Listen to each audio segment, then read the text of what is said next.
We haven't spoken since this all started happening. Kyle, just take me through your thoughts from when you first heard the speaker wanted to go, then you saw President Biden basically say, please don't go. That's like a song, I think. But then it's like she had to go after that. Just take me through your, as you first heard what was going on, all the way through where we are right now.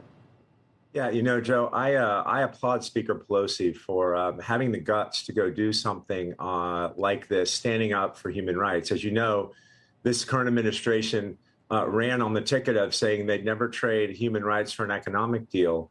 And yet very few people in the administration have the guts that Speaker Pelosi has. And if you remember, back in 1991, she visited Tiananmen Square 2 years after the massacre of 10,000 Chinese students by the Chinese government. So her views and her moral platform on human rights is something that's genuine, and it's inside her. And I think that she's capping off the end of a pretty a long and decorated career. You know, I think that in the midterms, you're going to see the Republicans take the House. And this was her decision to stand firm on something that she believes in. So, you know, I applaud her for that.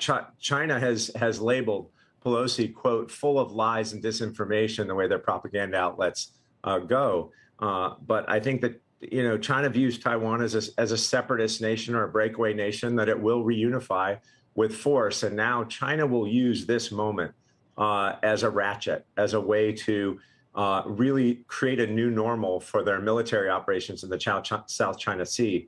Back in 2015, China's Navy went more from a zone defense, to use a football analogy, into a man defense and harassing and monitoring every ship that goes through the Taiwan Straits. This will be a new ratchet to where they'll go to a full court press. And if you look at the map that Beijing has published for their exercises over the next 4 or 5 days, it's an essential blockade of the Chinese Strait, the South China Sea and Taiwan Strait, from ships that come in. And why that's functionally relevant, it's not really militaristically relevant. What's relevant is it creates a blockade for imports into Taiwan.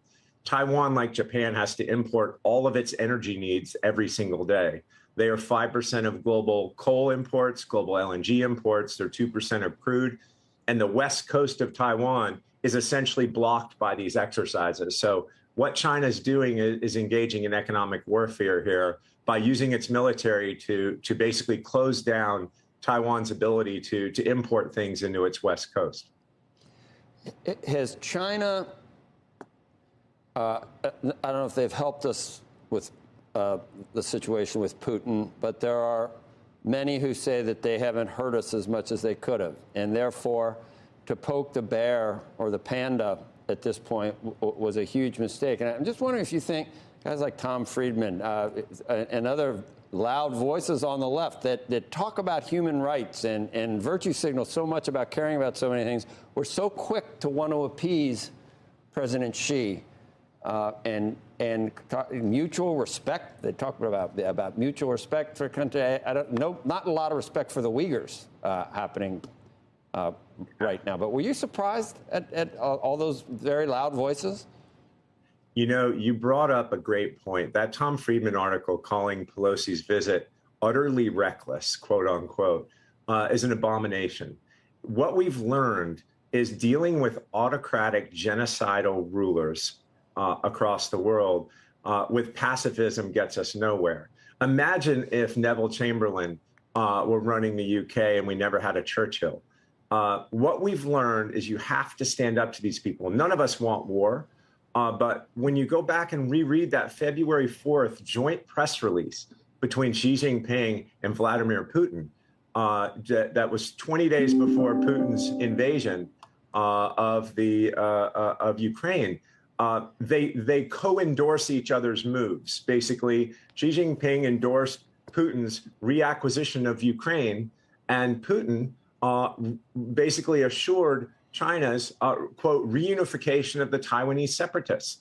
They backed each other's moves here. And, China will take Taiwan, whether Pelosi visits or not. They're just going to use this as an excuse to ratchet up their naval activity to a new normal in the South China Sea. The question is, as you know, just recently, China said that they're no longer navigable waters or international waters for the U.S. Navy. Well, so now what happens with the Chinese Strait? People like Tom Friedman that don't have any calluses on their hands, that want to engage in pacifism all the way through, don't have a place, in my view, in this world from a perspective of protecting democracies. And if you look at Pelosi's words, if you really listen to what she says, she's saying exactly what needs to be said. And even Richard Haass, the head of the Council on Foreign Relations, has said, the U.S. has had this long-term policy of strategic ambiguity in our relationship with Taiwan. And now we need strategic clarity.